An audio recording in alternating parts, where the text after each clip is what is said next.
Hello बच्चों, आज का अपना टॉपिक है रेन एंड मैन प्रॉब्लम।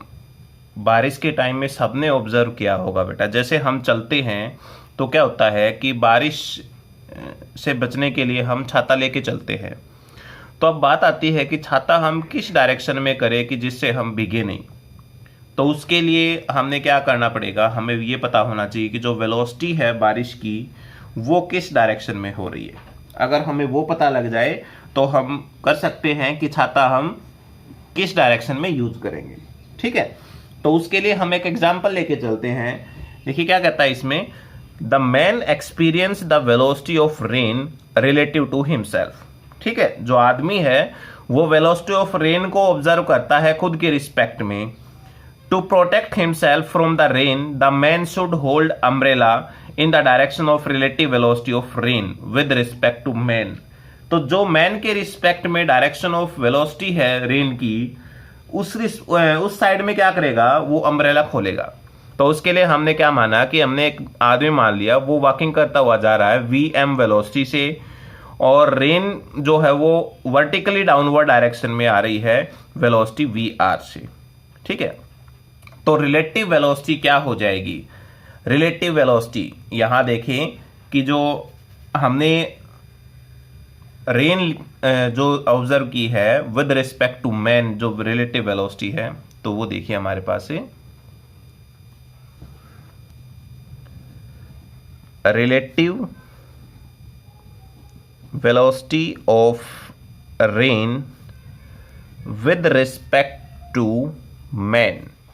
ठीक है, तो अभी आपको बताया था मैंने, इससे जो पहला वीडियो था उसमें आपको बताया गया था कि velocity of object A with respect to B हमने निकालनी हो तो हम क्या करेंगे, दोनों का जो वेक्टर एडिशन करके triangle law of vector addition subtract कर देंगे।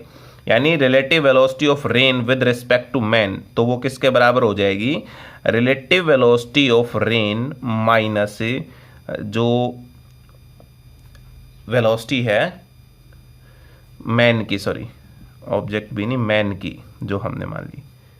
ठीक है, या इसको हमें और कैसे कह सकते हैं, relative velocity of rain with respect to man, जो हमारे पास हो जाएगी वेलोसिटी ऑफ रेन, और ऐड कर देंगे negative of velocity of man जो हो जाएगी। ठीक है, देखिए कैसे, एक एग्जांपल के द्वारा समझते हैं इसको, कि हमारे पास जो है ये कोई पर्सन है,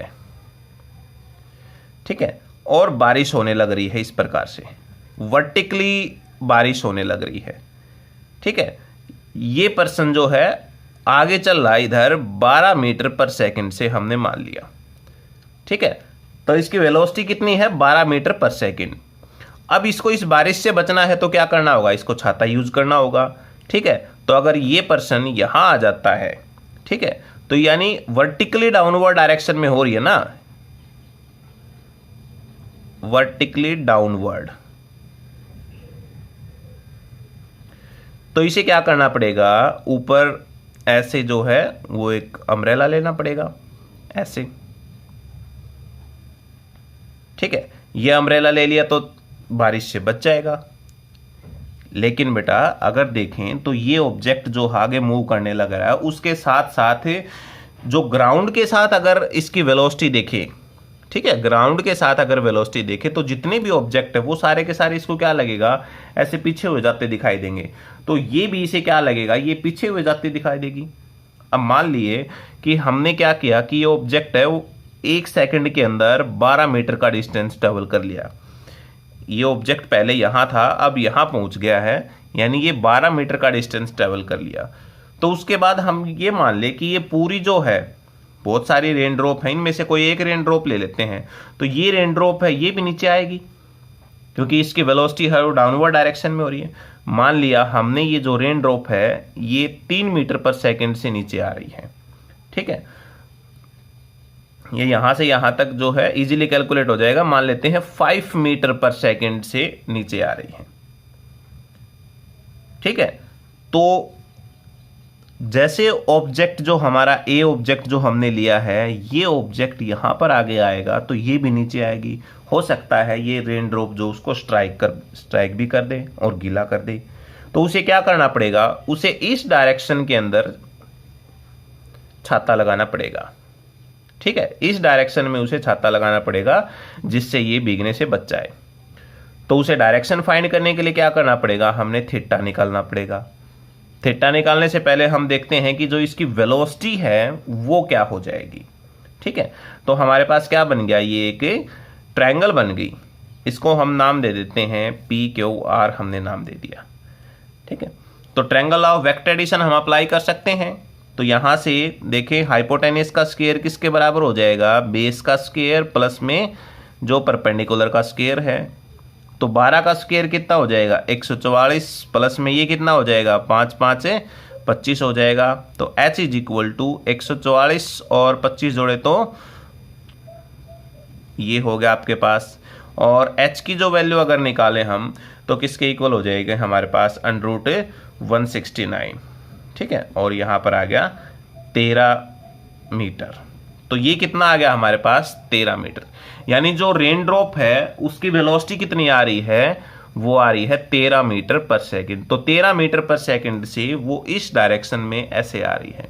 तो उसे अम्ब्रेला जो लगाना पड़ेगा वो किधर करना पड़ेगा, वो उसको इधर यूज करना पड़ेगा, ऐसे इस डायरेक्शन के अंदर जो है वो अम्ब्रेला यूज करेगा तो बारिश से बच जाएगा।